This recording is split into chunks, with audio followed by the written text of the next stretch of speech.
though.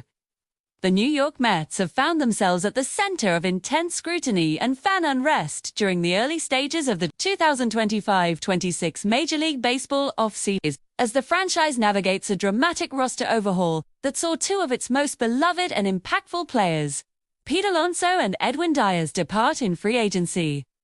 For long-suffering Mets supporters, the offseason has quickly turned into an emotional roller coaster, one that has reignited long-held frustrations about the team's direction, loyalty to homegrown talent, and the delicate balance between winning now and planning for the future. In the wake of these seismic departures, Mets owner Steve Cohen has publicly acknowledged the fans' displeasure, saying he totally understands the fans' reaction to losing both players and emphasizing that there is still plenty of off-season left to build a playoff contender.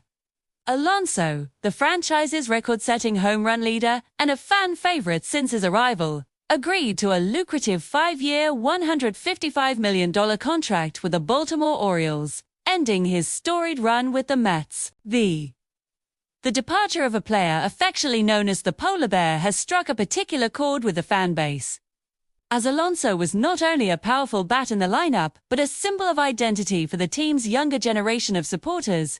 His decision to join Baltimore came after months of speculation and negotiation, with many observers noting the surprising speed with which he landed a deal once free agency began. Meanwhile, Edwin Díaz, one of baseball's most dominant closers during his Mets tenure, signed a 3-year, $69 million contract with the Los Angeles Dodgers, a move that shocked many in the Queens community because the Mets were reportedly only a few $1 apart from matching the offer. Reports indicate that Díaz opted not to give the Mets a chance to counter the Dodgers' bid, a decision that only added to the confusion and frustration among fans and analysts alike. Díaz's departure marks the end of another era, as he had become synonymous with high-leverage moments and lightning thrills that helped the Mets compete at the highest level. These departures come in the context of a disappointing 2025 season, in which the Mets failed to reach the playoffs, finishing 83-79 and collapsing badly down the stretch. Coming off a campaign that fell well short of expectations, especially after a blockbuster 10-year $765 million contract for outfielder Juan Soto, the team's performance fueled widespread impatience among fans, who had hoped the Mets would finally break through to sustained postseason relevance.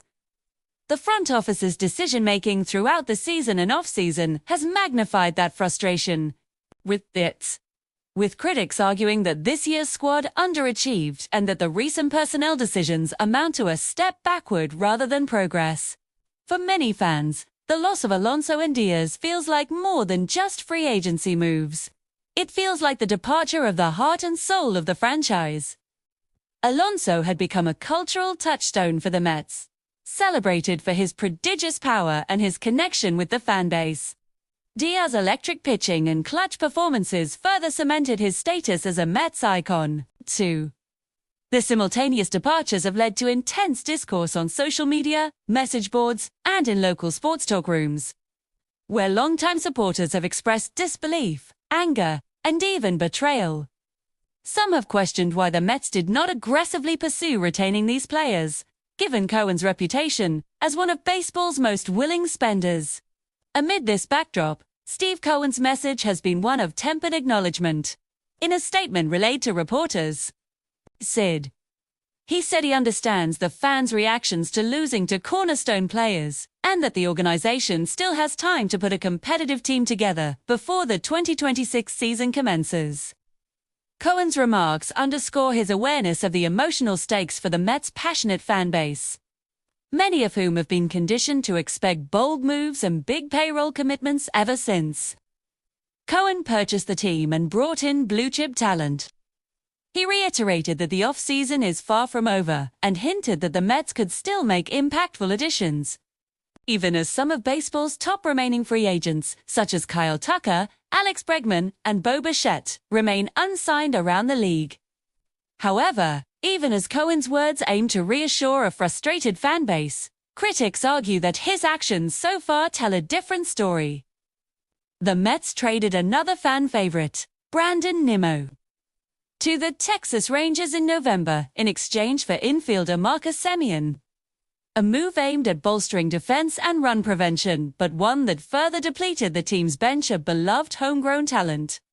The sequence of moves, trading Nemo, losing Díaz, and allowing Alonso to sign elsewhere has led some observers to conclude that the Mets are in the midst of a full-blown identity crisis. These decisions, while perhaps defensible in a broader analytical strategy focused on long-term success, have underscored a possible shift away from the star-chasing agenda that defined prior off-seasons under Cohen. Fans and media personalities have not held back in responding to the Mets' off-season narrative. Some commentators have outright criticized the organization's approach, questioning whether the Mets are truly committed to winning now or if they are being overly cautious in their spending. One notable media figure even lambasted the team's decision to lose free agents while remaining below the highest bidding figures, suggesting that the organization's reluctance to go all-in sent the wrong message to fans who were promised relentless pursuit of championships. O'Day. Others have pointed to the Mets' timing on ticket charges and promotional events, which coincided with the announcement of star departures, as adding insult to injury for season ticket holders already reeling from the off-season's developments. Beyond the headlines and hot takes, there is a palpable shift within the clubhouse and front office philosophy. Sources close to the organization suggest the president of baseball operations, David Stearns, and his analytical team are prioritizing roster flexibility, defensive improvements, and long-term sustainability over the retention of aging stars with high salary demands. This approach could be interpreted as a more measured, data-driven strategy that seeks to avoid past pitfalls of overspending on players whose performance might decline with age. However, this analytical pivot comes at the expense of emotional continuity and fan attachment, which have historically been vital components of the Mets' cultural fabric. The fan reaction has been a mix of outrage and resignation. On social media platforms and in dedicated Mets forums, supporters have voiced a spectrum of opinions, from those calling for wholesale changes. In leadership, too, voices that urge patience and perspective. Some fans have argued that mid-December is far too early to judge an off-season that still has weeks of negotiation, trades, and potential signings remaining. They point out that baseball's free agent market often does not heat up until January, and that key pitchers and position players are still available, meaning the Mets could yet make significant moves that reshape the narrative of this winter. O'Day. Others, however, have been less forgiving. Some fans have taken aim squarely at Cohen and Stearns, arguing that the franchise cannot expect loyalty from its most talented players when it refuses to commit at a similar level. In these discussions, the role of agents, contract structures, and the balance between market value and team loyalty has become a frequent point of contention. The departure of players like Alonso and Díaz has forced the fan community to grapple with the realities of a business where even beloved players will inevitably seek financial security and championship opportunities wherever they are offered. 2. Despite the maelstrom of opinion, there are still reasons for cautious optimism within the Mets organization. The fact that elite free agents remain on the market presents opportunity, as does the flexibility afforded by the current payroll structure. Some experts believe that Cohen, known for his willingness to invest in the roster, could still pivot and pursue marquee players who could make the Mets contenders again. Furthermore, the addition of veteran infielder Marcus Semien, while controversial, reflects an attempt to address specific weaknesses that hampered the team during the previous season. Looking ahead, the Mets face several key decisions that will shape their trajectory. Will they aggressively pursue remaining star free agents to mitigate the losses of Alonso and Díaz? Can they strike a balance between analytical strategy and emotional resonance with the fan base? And most importantly, can they translate off-season moves into on-field success that silences critics and re-energizes a fractured fan community? These questions loom large as the franchise navigates what could be one of the most pivotal off-seasons in its modern history. In the end, Steve Cohen's public acknowledgement of fan frustration may represent a rare moment of connection between ownership and supporters amid turbulent times. But words alone will not satisfy a fanbase eager for results and stability. The Mets' ability to turn this narrative around will depend on their actions in the coming weeks.